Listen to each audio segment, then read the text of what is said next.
om kho har chang ni hia lung run izun ngai analwa tor thiam a har nge lung dam ten tiam thu di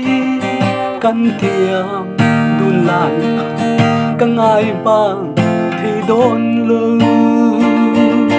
ô nang ni bọc kia là bọc ăn này thật đó thế mày hey thô lộ khu in bọc cái đầu tiên này khu nông này á này khu in bọc truy tuột bọc ạ đầu po này thật lẽ mày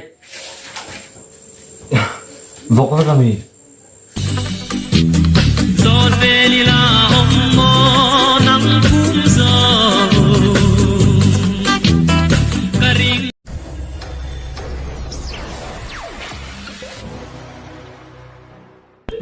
Punai thir lai mek hi Elza TV YouTube channel ani e rồi hay chơi đây thì là quá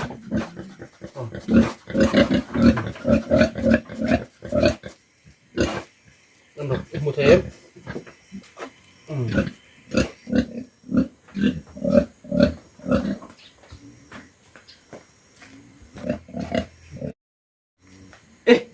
cái gì ấy à em lâu em ngã vô cái tí lâu vô khâu hi anh tụi nó cho đây thì là va mục bằng cả lâu em tí là mục bằng để dâu ban là thổ về khác cả lâu em tí một lẽ rồi thì đây là có đồ sống anh đọc đi mình biết dùng cầu thuốc đâu cầu thuốc con vịn thuốc đậu mấy thứ rồi thuốc cho con chịu ấy em mới muốn tí đâu này hay phải promise con lòng con đòn và là nó cũng phải khác về pha thuốc hả thải hít nè sẵn hay là bao mồ thải rồi thì sẽ khóc mấy hay ba cái chỗ xin thôi là trong cái sung lụt là hay cắn như vậy đó này mấy hi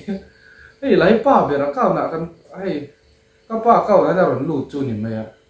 nuôi giặc của anh đi lâu nuôi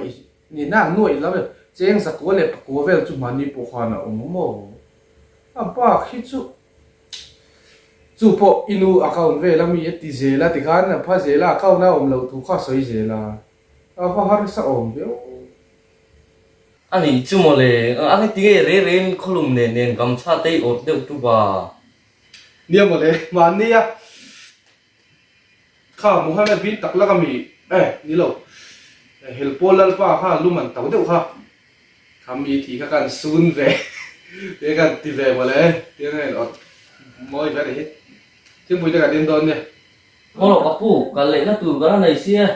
cái nào đâm cha cái lên rộng mèng cái nào không lệ hôm nay bé nga thì mấy đồng ngô rồi nè miếng là thất thiếm là và là ý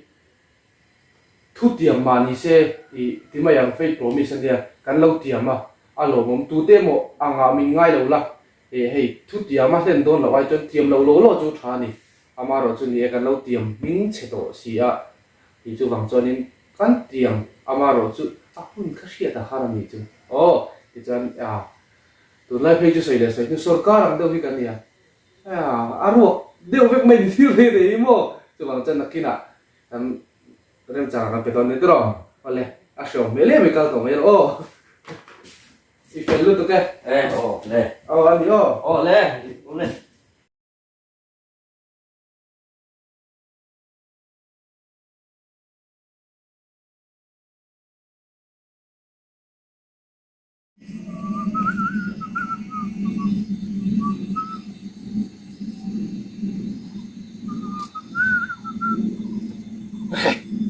tu chưa chiến cương lầu về đâu nín mờ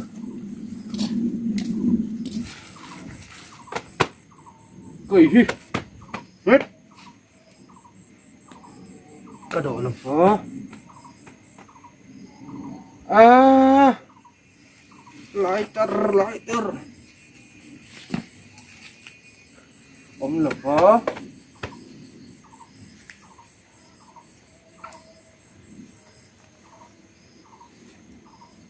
cái quả tép mà bỏ vốn là phó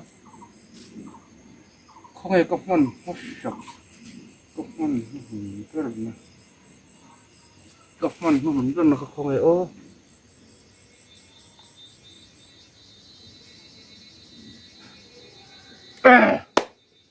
sẽ chua thấy ý ở lộ chỗ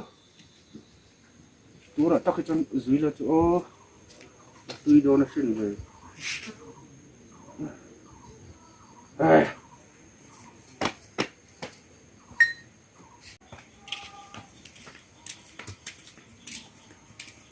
dân này vang về này phiêng xe nè nghe nghe rồi na nghe lại ta rồi đấy dân pui ngay em các mù lâu ta cho ngay thì mấy lo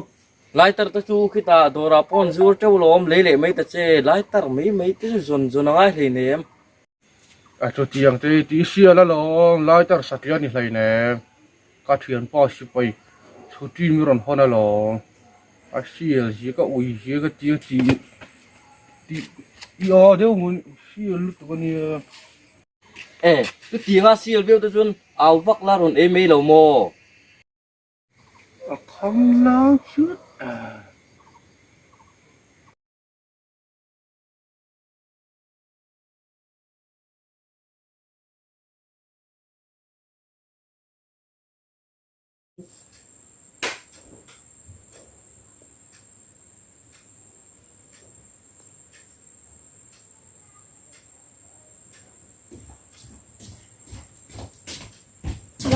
mà thấu lộ apa tên thằng cả thấu lộ ít thôi lộ chuyên apa là cái rồi nó sẽ có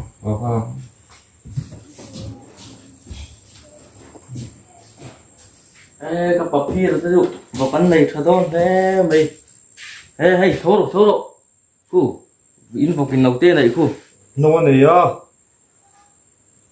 này khu in vào truy đuột bốc ạ đầu po này thật lẽ mày